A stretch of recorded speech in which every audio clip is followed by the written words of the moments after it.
Minecraft has developed some really cool terrain over the years, and I think that I've been taking it a little bit for granted. So I'm going to be starting a new series in a super flat world to see what it would be like if Minecraft had never developed any terrain generation. This is episode 2, and last time we built up this cute little starter house for ourselves with tons of storage on the inside. And for today's episode, I want to work on getting rid of all of these guys. They're adorable, I'll give them that, but they're definitely pesky. So my plan is to surround the entire village in a giant cobblestone wall. And so that the slimes don't start spawning in the middle, I'm also going to use my shovel and do a bunch of path blocks to block off anywhere that the slimes may be able to spawn.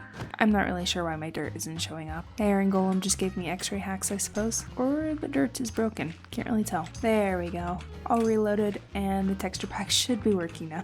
That was a little bit strange. But all distractions aside, I'm going to be using my shovel to create some path blocks, which the slimes can't spawn on. So hopefully that in mixture with the wall, we should have an entire village by the end of this episode that is completely slime free.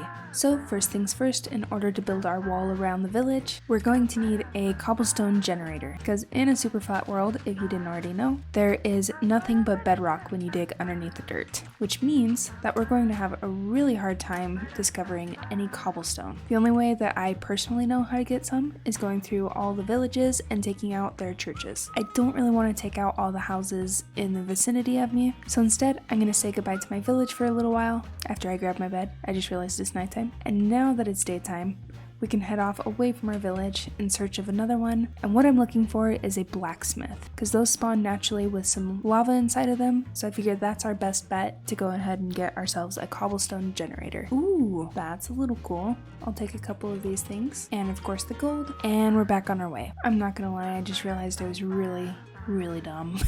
I've been searching for a village that has a weaponsmith in it because I realized I needed lava, but I also just realized there's lava right here. Anyways, I guess that was a interesting adventure. Not very necessary, but fun nonetheless. Oh my goodness, when I turn around, there's blacksmith right there. Might as well check it out now that we're all the way out here. See, there's the lava that I would have wanted. Ooh, iron, saddle.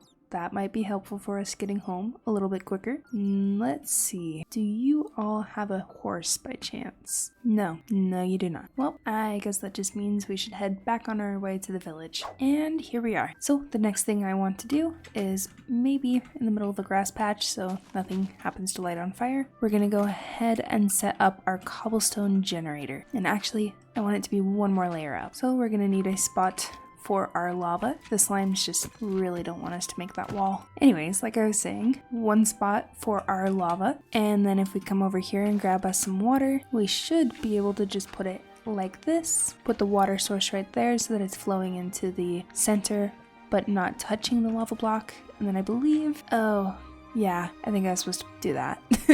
Okay, looks like it's time to head back for the lava.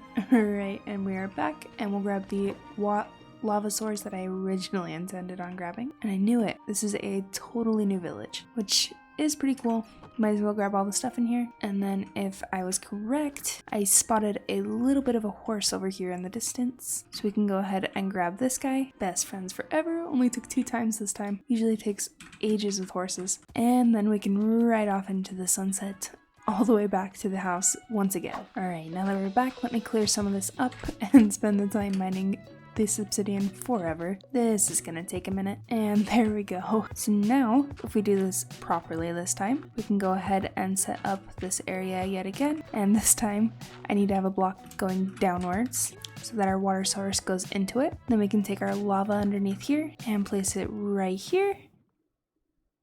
I obviously don't know what I'm doing. So I finally decided to just look up a tutorial, and now it is working absolutely perfect. Not really sure what was going on in the first place, but now as I dig out this stone, it goes into the hoppers and then into the chest. So now the next thing that I want to do is figure out what the dimensions of the village is so that I can calculate just how much stone I'm going to need, and more importantly, how much time that's going to take. So going this way, it is 110 blocks wide, and then going this way, it's around 150. So to make it a perfect circle, I think I'm just going to go 150 both ways. That means I'm going to need about 7 stacks of cobblestone. So if I make myself a cute little compartment here, then I'm safe from all the slimes to continue digging all of our cobblestone up. Alrighty, that was my last pickaxe, and we've got a good amount of cobblestone here. But what I do want to do, just to take a little bit of a break, since that was very boring, is craft ourselves up a fishing rod, do a little bit of fishing, and tame ourselves a cat. Oh my goodness, you didn't see the first 7 tries, but he came back and took the first one out of the salmon stack. Obviously, you just preferred salmon. And then we can keep this little guy inside the house. And apparently, his place of choice is on the furnace. Not really sure what we're gonna call him, but I'll think about it, and hopefully I'll remember to name him next episode. But for now, we got more important things to be doing, like mining cobblestone. After mining a ton more cobblestone, I saw the perfect opportunity for yet another distraction. A skeleton horse had spawned in the field next to the village, so I decided to go check it out. But when I got over there, it jump scared me with a giant lightning strike, turning them all into skeleton jockeys. Luckily though, I had an iron golem right there to help me fight off all the slimes and kill all the skeletons. And after all that chaos, I got all of the skeleton horses into their pen, safe and sound. And now that that is out of the way, I think I want to start working on the circle. And I think the best way to demonstrate that to you guys is to head all the way up here and show you guys the before with the entire village without a circle. That was not what I expected. And then the after with double layered walls. Carefully gonna go down this time.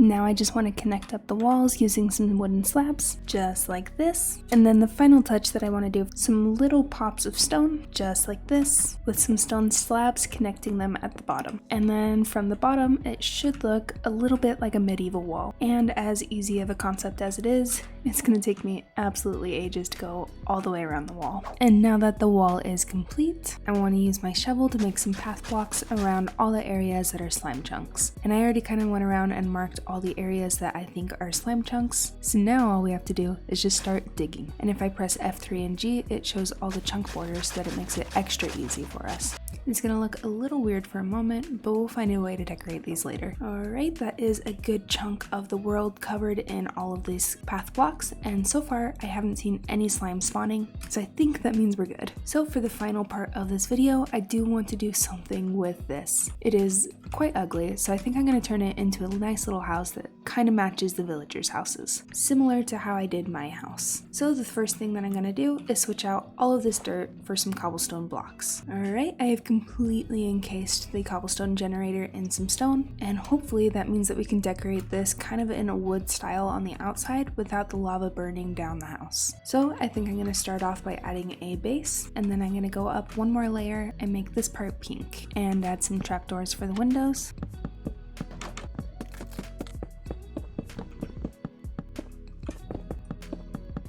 And then we can add all of our furnaces in here, and a fenced off patio up here,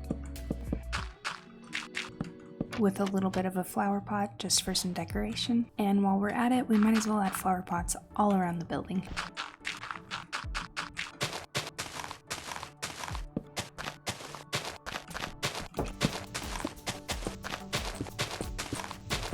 And now the final thing that we need to add is the roof.